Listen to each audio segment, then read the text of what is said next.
ये कहते हैं कि इनकी फितरत है मस्तानी। ये कहते हैं कि इनकी नस नस में है माँ, मातृभूमि और मोहब्बत। कभी प्रेम को सुर दिया, कभी इतिहास को आवाज़ दी, तो कभी राष्ट्रभाव को एक नई ऊर्जा दी। फिल्मी गीतों की दुनिया हो, सिनेमा के संवाद हो या फिर मन से बोले गए शब्द, कविता, गीत और संवाद तीनों को एक साथ साध लेने वाले इस रचनाकार की यात्रा पर हम आज बहुत सारी बातें करने वाले हैं। मनोज मुंतशिर शुक्ला, बहुत बहुत स्वागत इस मंच पर। बहुत धन्यवाद, थैंक यू वेरी मच। ये शाम मस्तानी है और आप तो कह रहे हैं आपकी फितरत ही मस्तानी है, तो श्रोताओं को भाव विभोर करने के लिए आपकी अपनी कुछ लाइनें अपने मस्ताने अंदाज में। ये श्रोता नहीं है, ये मेरी शक्ति है। तकरीबन 30 साल से मैं लिख रहा हूँ और इस 30 साल के लेखन करियर में, हेलो मीनाक्षी, 30 साल के लेखन में मैंने एक ही बात सीखी है कि लिखना कोई इतनी बड़ी चीज़ नहीं है, लेकिन अपने श्रोता ढूंढ लेना वो बहुत बड़ी चीज़ है। ये जो लोग सामने हैं, इन्होंने मेरे जैसे पता नहीं कितनों को स्टार बना दिया, मेरे जैसे पता नहीं कितनों को वो ऊर्जा दे दी, वो दिशा दे दी जिससे उनका जीवन निकल गया। तो जो कुछ है सब आपके दम पे है। डरे सहमे हुए लफ्ज़ों में कुछ लिखा हमने, बने वो नगमे तभी जब तुम्हें पसंद हुए।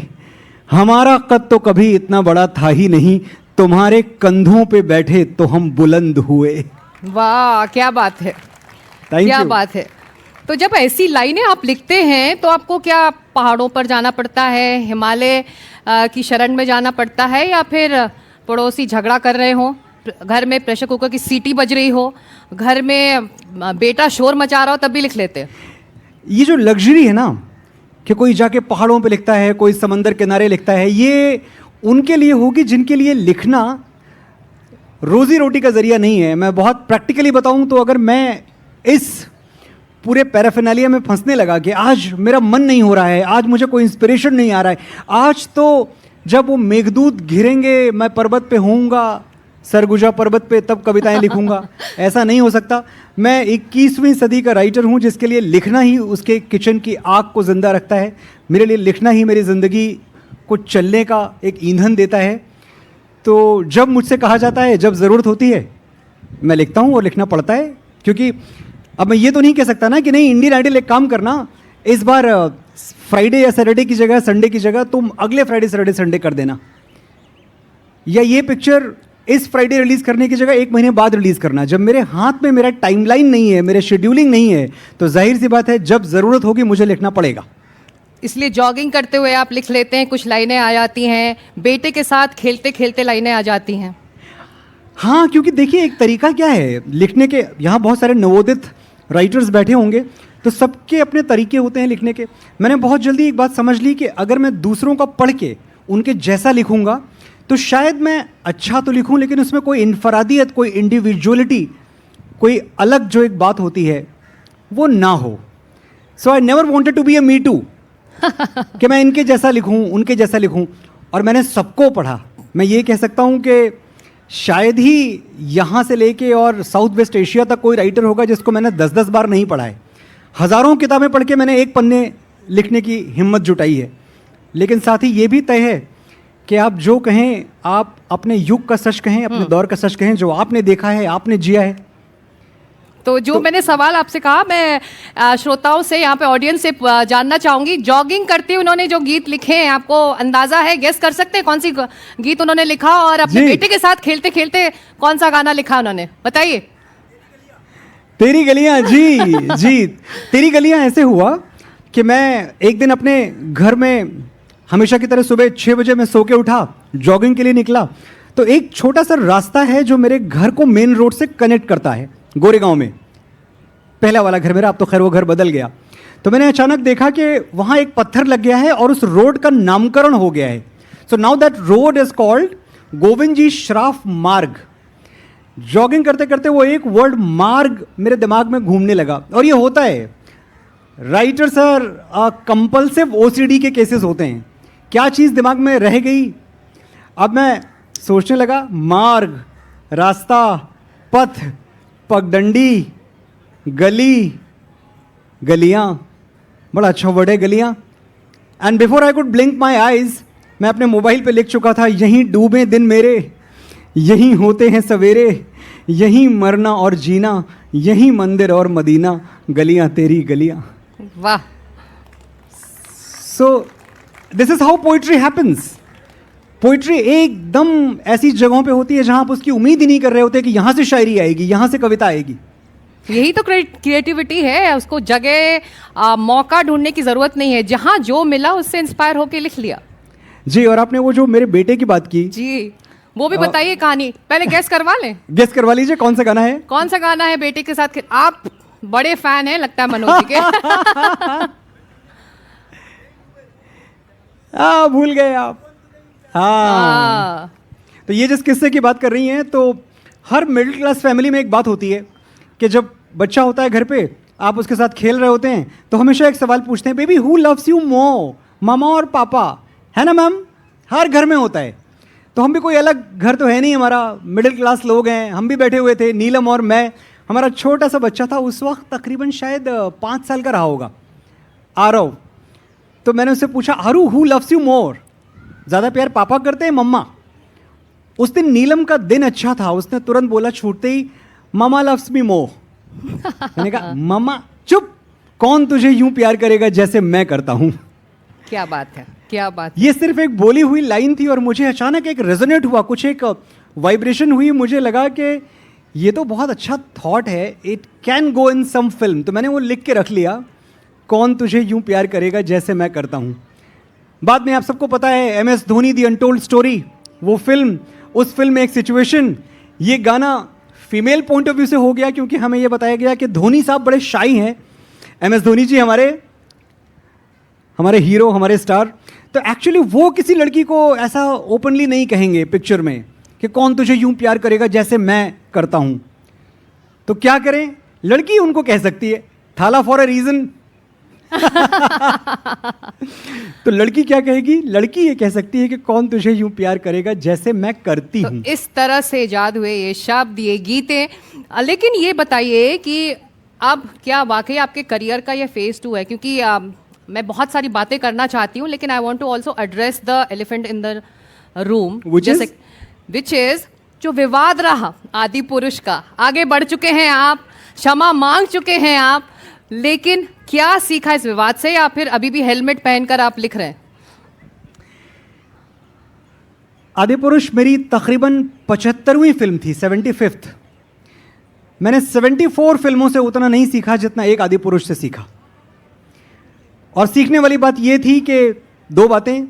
पहली चीज़ तो कि आपके सुनने वाले हमेशा सही हैं, कभी उनकी योग्यता को, कभी उनकी अंडरस्टैंडिंग को क्वेश्चन मत करना। पॉपुलर मेरिठी जी, नमस्ते सर, कैसे हैं आप?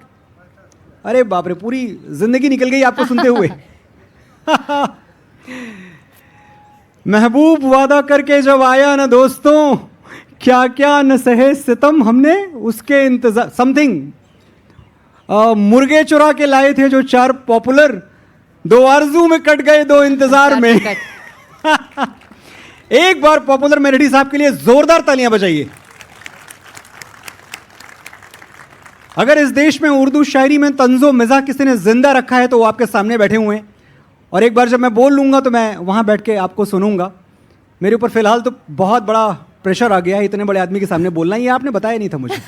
सरप्राइज था आपके लिए।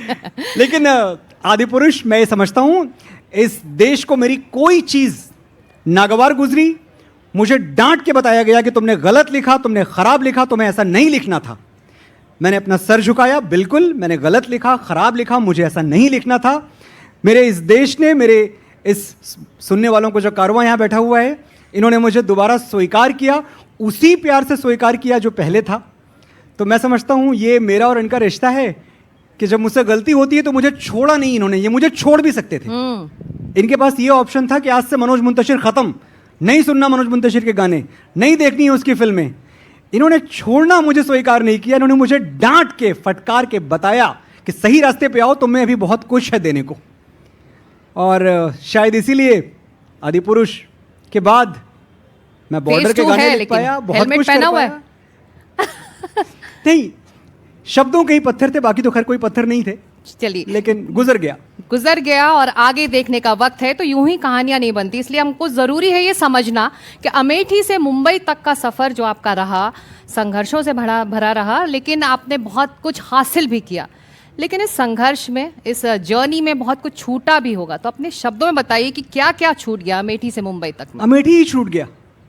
जो सबसे बड़ी चीज़ छूट सकती थी, मेरी मातृभूमि थी। मैं गौरीगंज की पैदाइश हूँ और तकरीबन 22 साल मैं वहाँ पला बढ़ा। लोग अक्सर बोलते हैं कि मनोज मुंतशिर सेल्फ मेड है, और मैंने हर बार कहा है कि इससे बड़ा कोई झूठ नहीं हो सकता कि मनोज मुंतशिर सेल्फ मेड है। सेल्फ मेड कोई नहीं होता।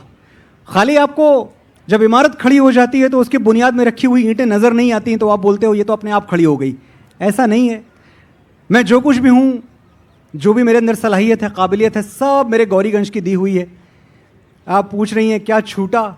मैं अपनी गलियों से बिछड़ा, मुझे ये रंज रहता है। मैं अपनी गलियों से बिछड़ा, मुझे ये रंज रहता है। मेरे दिल में मेरे बचपन का गौरीगंज रहता है। आज भी याद आता है सब कुछ गौरीगंज के बारे में, और कोशिश करता हूँ कि जो एक मासूम सा बच्चा जो वहाँ से 22 साल की उम्र में फिल्मों में काम करने निकला था, अगर उसको मैं करप्ट होने से बचा पाऊँ, अगर ऐसा हो कि 100 फिल्में लिखने के बाद भी वो वही गौरीगंज का मनोज मुंतशिर रह जाए, तो शायद मैं जीत गया। और फिलहाल तो मेरे सुनने वाले मुझे यही बताते हैं कि उस महाज पे, उस मोर्चे पे मेरी हार नहीं हुई है। मैं वही मनोज हूँ जो गौरीगंज में हुआ करता था। पर मनोज जी बताइए कि गौरीगंज में आपका नाम था मनोज शुक्ला, लेकिन आपने जब मुंबई की यात्रा शुरू की तो आप मनोज मुंतशिर हो गए। उसकी कहानियां भी हमने सुनी है कि आपने नाम क्यों बदला, लेकिन आप वापस अब मनोज मुंतशिर शुक्ला हो गए हैं। तो इसके लिए आपको ट्रोलिंग भी हुई, इसको लेकर आपसे सवाल भी पूछा गया। क्या टाइमिंग थी आपकी कि आपने नाम वापस वही कर लिया जो आप गौरीगंज में जाने जाते थे? नहीं, ऐसा नहीं है। 97 में, अब पॉपुलर साहब यहाँ बैठे हुए हैं, ये इस बात को मैं इनके सामने बोल रहा हूँ कि एक तखल्लुस रखना एक हक है किसी भी लिखने वाले का, किसी भी मुसन्निफ का एक हक है कि आपने एक टाइटल उठा लिया। तो मुझे मुंतशिर मिल गया। मैं मनोज शुक्ला हमेशा से था, मुझे मुंतशिर एक वर्ड मिल गया। एक दिन रेडियो सुन रहा था मैं अपने गांव में, रेडियो पे एक गज़ल, एक बहुत कोई उस्ताद शायर थे, उनकी गज़ल का एक शेर सुना मैंने। मुंतशिर हम हैं तो रुखसार पे शबनम क्यों है, आईने टूटते रहते हैं तुम्हें गम क्यों है।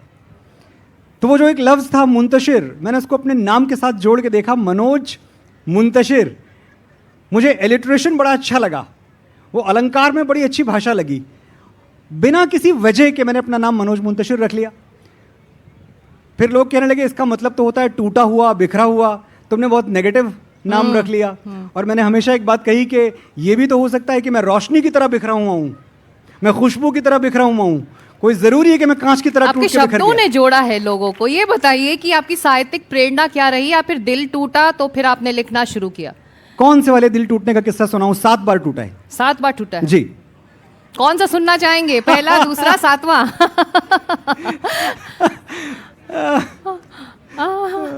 पेशानी से नूर चला गया। जिसके बाद पेशानी से नूर चला गया। मेरा पहला इंटरव्यू बड़ा मीनाक्षी ने किया था बहुत पहले, एक दूसरे चैनल के लिए। खैर ये बात याद दिला रही हैं। ये मेरी उस मोहब्बत का किस्सा है जो कि स्कूल पीरियड में हुई थी, कॉलेज में भी नहीं। मैं 11वीं कक्षा में था, HL स्कूल, और बहुत शदीद, बहुत ज़ोरदार ऐसी मोहब्बत हुई कि लगा इसके बाद तो सब बिखर ही जाएगा अगर ये नहीं मिल गई तो। और वो नहीं मिली। किसी की पहली मोहब्बत पूरी नहीं हुई, मेरी कहाँ से होती? दिल टूटना ज़रूरी होता है लिखना है तो? मैं कैसे बताऊं, दिल टूटना ज़रूरी होता है, कुछ भी टूटना ज़रूरी होता है कि बगैर टूटे एनर्जी कहाँ से आएगी? जब न्यूक्लियस में एटम्स टूटते हैं तो एनर्जी आती है, एटॉमिक बम बन जाता है। जब दिल टूटेगा तो एनर्जी पैदा होगी। उस एनर्जी से आप बिजली बनाएं, बम बनाएं, आपकी मर्जी। टूटे हुए दिल से आप बर्बाद हो जाएं, आप कहीं के ना रह जाएं, या आप उस टूटे हुए दिल के टुकड़े जोड़ के अपने ख्वाबों का शीश महल खड़ा कर लें, आपकी मर्जी। तो मैंने ये मंजूर किया कि मैं जो कर्ब, जो वेदना, जो पीड़ा मेरे अंदर है, मैं इसको शब्दों में बयान करूंगा। पर मनोज, AI का ज़माना है, डिजिटल युग का ज़माना है, आप इमोशंस की बात कर रहे हैं। ऐसे में जिन इमोशंस को लेकर आप लिखते हैं, चाहे वो माता पिता से प्रेम का हो, चाहे मातृभूमि के लिए हो, चाहे मोहब्बत के लिए हो, ये इमोशंस आज के युग में, इस डिजिटाइज वर्ल्ड में किस तरह से समेट कर रखे साहित्य से जुड़ा कोई इंसान? इमोशन नहीं बदलता है। एआई दुनिया में कुछ भी कर ले, एआई वो भाषा नहीं बोल सकता जो मेरी माँ मुझसे बोलती हैं। और आप उसको अगर ये फीड भी दे दो कि एक बच्चे से माँ की भाषा में बात करो, सब नकली है, सब नकली। जो असलियत है शब्दों की, जो हमने जिया है, जो हमने बरता है, वो तो हमारा ही है। और 1000 एआईज पैदा हो जाएं इस दुनिया में, अच्छे लिखने वाले, अच्छे सुनने वाले, उनको कोई रिप्लेस नहीं कर सकता। पर कुछ लोग जो हैं, जो आलोचक हैं, वो कह रहे हैं कि जो डिजिटल वर्ल्ड है या सोशल मीडिया ने साहित्य की गहराई को कम कर दिया है। इंस्टा पोइट्री का ज़माना है, आप इंस्टाग्राम में आइए, पोइट्री लिखिए, तो इसमें क्या साहित्य किसी तरह से कॉम्प्रोमाइज़ होती है क्या? इन पे छोड़ दीजिए। ये जो लोग बैठे हुए हैं ना, ये पोइट्री बहुत अच्छी तरह समझते हैं और इनको ये पता है कि इसको कितनी दूर लेके जाना है। इंस्टेंट ग्रेटिफिकेशन एक खतरा है, ये मैं मानता हूँ, क्योंकि जब आपने इंस्टा पे अपनी एक रील डाली, कनेक्ट हो गई, उसमें ना रदीफ सही है, ना काफिया, ना उसका छंद है, ना मीटर है, ना बहर है, ना फाइलातुन है, कुछ नहीं है, लेकिन बावजूद इसके 4 लोगों ने कनेक्ट किया, तारीफ की, किसी एल्गोरिदम में वो रील आ गई और अचानक आपको लगा कि मैं तो बहुत अच्छा लिखने लगा हूँ।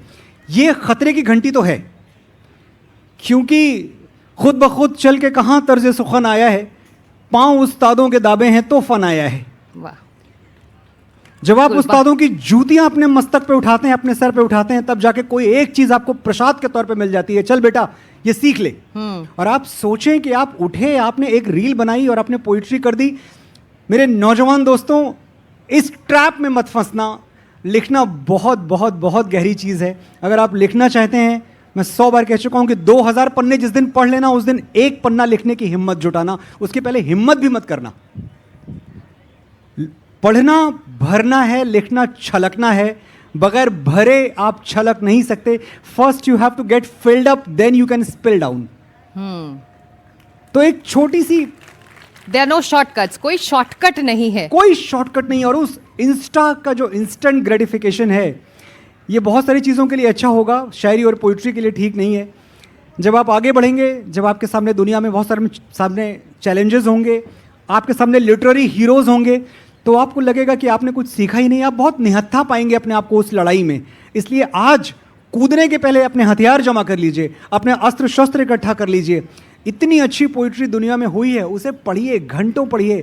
पढ़िए रसीदी टिकट, पढ़िए गुनाहों का देवता, पढ़िए अमृतलाल नागर को, पढ़िए दिनकर को, पढ़िए कबीर को। और जब ये पढ़ते पढ़ते आपको लगे कि कुछ आपके अंदर, आप लोडेड हैं अब, और मैं एक और वर्ड यूज करूं, if you feel pregnant with poetry, कि कुछ ऐसा है जो बाहर आने के लिए छलक रहा है, तड़प रहा है, रुकेगा ही नहीं, तब लिखना। उसके पहले लिखना मत। पर ये जो जेनजी है, जो श्रोता है, जो आपका फैन है, जो आपको फॉलो करता है, इनसे कनेक्ट करने के लिए भी आप अपनी तरफ से लेखक के तौर पर, गीतकार के तौर पर क्या कोशिश करते हैं? क्योंकि आपकी जो लेखनी है उसमें शुद्ध हिंदी भी मिलती है, उर्दू भी मिलती है, और ये सारी जो ऑडियंस है वो इंग्लिश बोलने वाली जनरेशन है, तो इनको कनेक्ट करने के लिए मेहनत लगती है क्या? इनको कनेक्ट करने के लिए मेहनत इसलिए नहीं लगती क्योंकि मैं इनसे अलग तो कभी हुआ ही नहीं। लपक के जलते थे, बिल्कुल शरारे जैसे थे। लपक के जलते थे, बिल्कुल शरारे जैसे थे। नए नए थे तो हम भी तुम्हारे जैसे थे। तो आज मैं 50वां जन्मदिन अपना मना चुका हूं, 50 साल का हो चुका हूं, लेकिन मेरे अंदर वो 20-22 साल के ये जो लड़के लड़कियां, मेरे छोटे भाई बहन, या कुछ तो बेटे बेटियों की उम्र के हैं, ये सब जो बैठे हुए हैं ना, मैं इनकी तरह सोचता हूं। मुझे कोई मेहनत नहीं पड़ती आपकी तरह सोचने में, क्योंकि मैं ज़िंदगी को आपके चश्मे से देखता हूं। मैं जानता हूं कि ये जो प्लैनेट है, ये जो देश है, हम आपके भरोसे छोड़ के जा रहे हैं। हमारा वक्त जाने का है, आपका वक्त आने का है। हम अब आपके पद चिन्हों पे चलेंगे। आमतौर पे ये कहा जाता है कि बड़ों के पद चिन्हों पे चलो, और मैं हमेशा ये बात कहता हूं कि नहीं, ये जो छोटे हमारे, ये जो रास्ता हमारे लिए बना रहे हैं, इसको इज्जत दो, इनके नक्शे कदम पे भी चल के देखो। So I connect with them, they love me and I love them back. और आपके गीतों से ये कनेक्ट हुए हैं, तो एज अ गीतकार जो आपके चैलेंजेस रहे वो मैं आज समझना चाहूँगी। आज वो दौर है जब जो धुन है मनोज, वो बुलेट ट्रेन की स्पीड से भागती है, और जो शब्द रहते हैं, जो लेखनी होती है, वो प्लेटफॉर्म पर खड़े हाथ हिलाए वो कहती है कि मेरा इंतज़ार करो। तो जब कोई संगीतकार आपको कहता है कि शब्दों की परवाह मत करिए, आप मेरे मीटर पर ये गाना बैठा दीजिए, तो क्या साहित्यिक गरिमा को ठेस पहुंचती है? नहीं पहुंचती है। ये एक दूसरी तरह का आर्ट है। हाय प्रिया, कैसी हैं? ये एक दूसरी तरह का आर्ट है जो आपको सीखना पड़ेगा। जब आप फिल्मों में गाने लिखने की बात करते हैं कि मुझे फिल्मों में गाने लिखना है, तो ये चॉइस आपकी है ना, आपने तय किया कि आपको सिर्फ किताबों तक सीमित नहीं रहना, आपको सिनेमा में जाना है। तो सिनेमा के अपने तौर तरीके हैं और वहां धुन पहले बनती है, तो ये कोई गलत बात नहीं है। बनी हुई धुन पे लिखा गया था तेरी मिट्टी में मिल जाऊं, लिख के कंपोज नहीं हुआ है, it was already composed, then I wrote तेरी मिट्टी में मिल जाऊं। तेरे संग यारा, अनगिनत गाने हैं ऐसे मेरे जो मैं अभी तो मुझे क्या ही याद आएंगे जो मैंने कंपोजिशंस पे लिखे हैं। लेकिन हाँ, जो चैलेंज आपने बात की, 4 मिनट हमारे पास हैं, एक चैलेंज ज़रूर आता है, बढ़ा सकते हैं हम जी। एक चैलेंज ज़रूर आता है कि जब आप लिटरेरी बैकग्राउंड से सिनेमा में गए हों तो लोग आपके लिए दरवाज़ा आसानी से नहीं खोलते, क्योंकि आप उनको बोरिंग लगते हो कि अरे यार ये तो शायरी वारी वाला आदमी है यार, अरे ये तो पोइट्री करता है। आप बताइए, जावेद अख्तर साहब कहते हैं कि भैया अगर गानों में पोइट्री नहीं करेंगे तो क्या ज्योमेट्री करेंगे? लेकिन पोइट्री जो इतनी अच्छी चीज़ है वो अचानक फिल्मों में जाते ही ऐसी हो जाती है, इससे दूरी बना के रखो, ये पोएट टाइप की बातें करता है।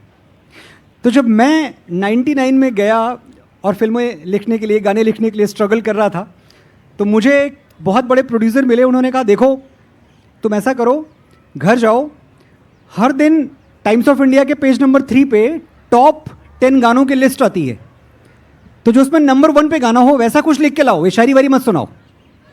तो मैंने कहा चलो बड़ी अच्छी बात है, तो फॉर्मूला मिल गया अच्छा लिखने का।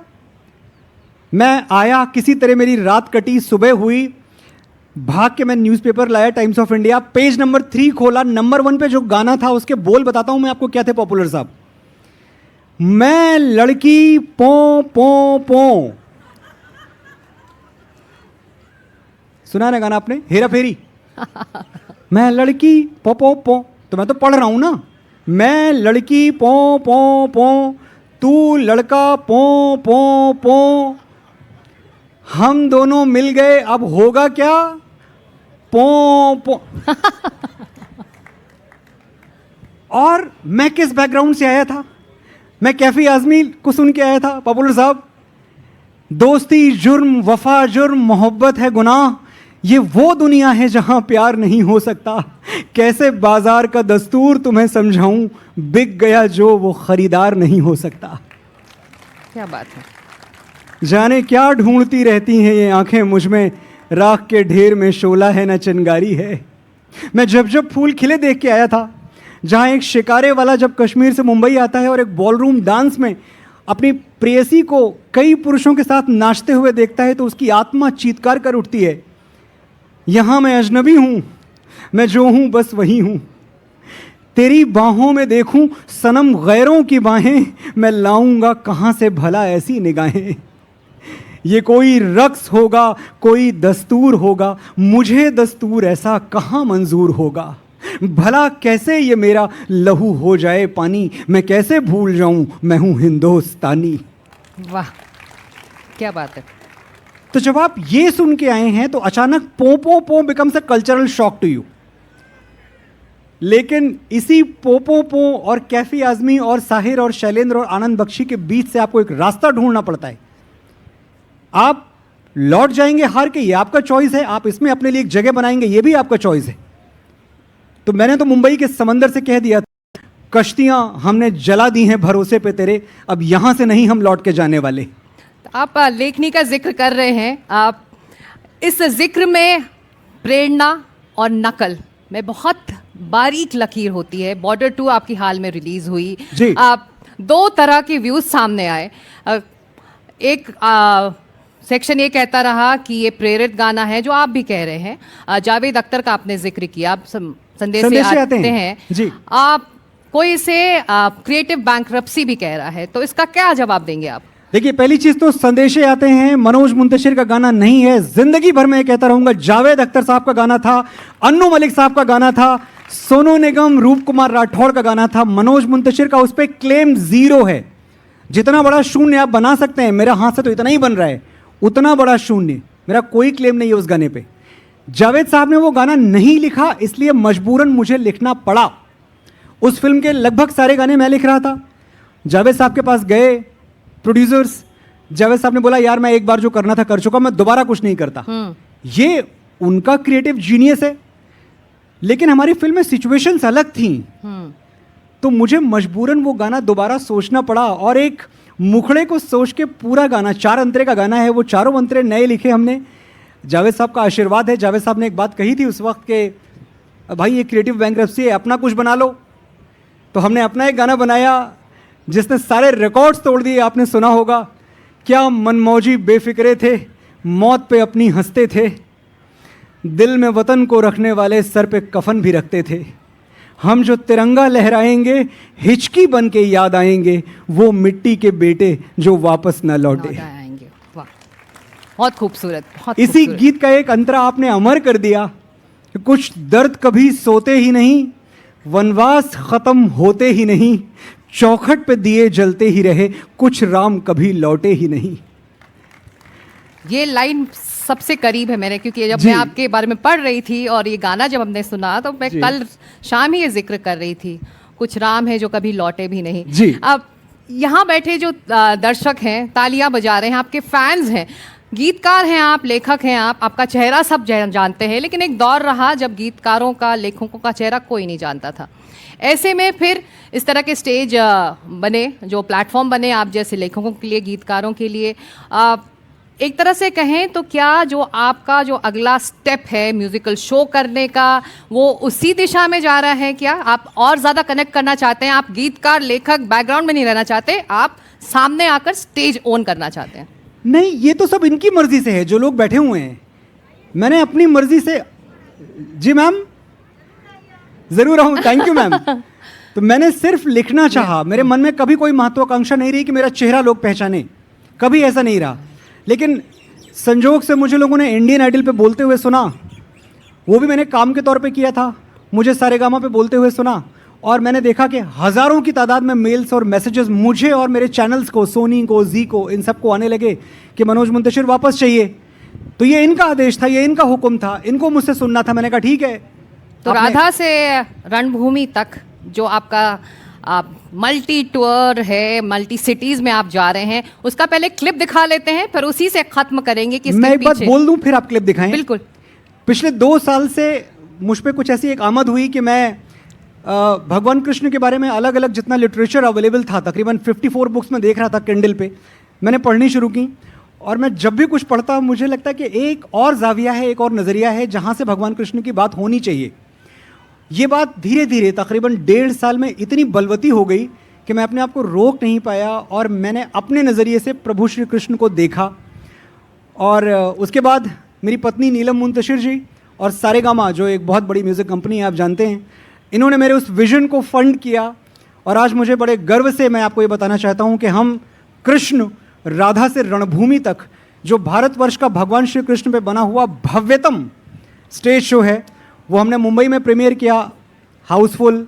हम फिर से मुंबई, सूरत, दिल्ली, हर जगह आने वाले हैं।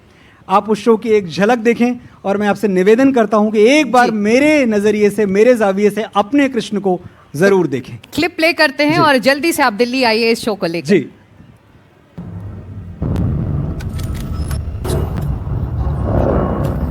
एक कुर्सी खाली नहीं पड़ी कभी हमने, और शायद इसीलिए मुझे जिम्मेदारी का एहसास है कि इतने लोगों ने हम पे ट्रस्ट किया है कि आप उनके कृष्ण की कथा उनको सुनाएंगे, ऐसे सुनाएंगे जो मर्मस्पर्शी हो, जो उनके मन को छुए।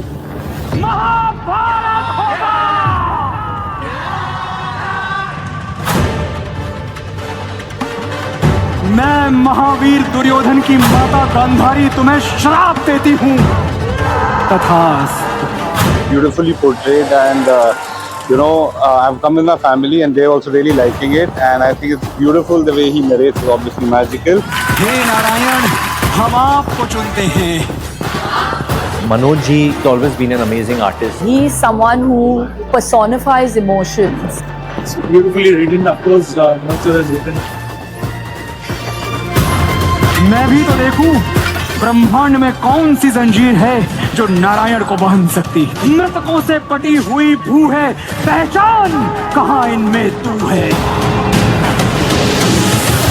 मैं जो कह रहा हूँ वही धर्म है, क्योंकि हे पार्थ, मैं ही धर्म हूँ। राधा से रणभूमि पूरे जीवन चरित्र पे, जीवन की यात्रा पर ये शो है, तो अपेक्षाओं से ज्यादा ही मिलेगा इसका विश्वास है. The emotions, the feelings all come through beautifully. At the interval point, we were crying actually.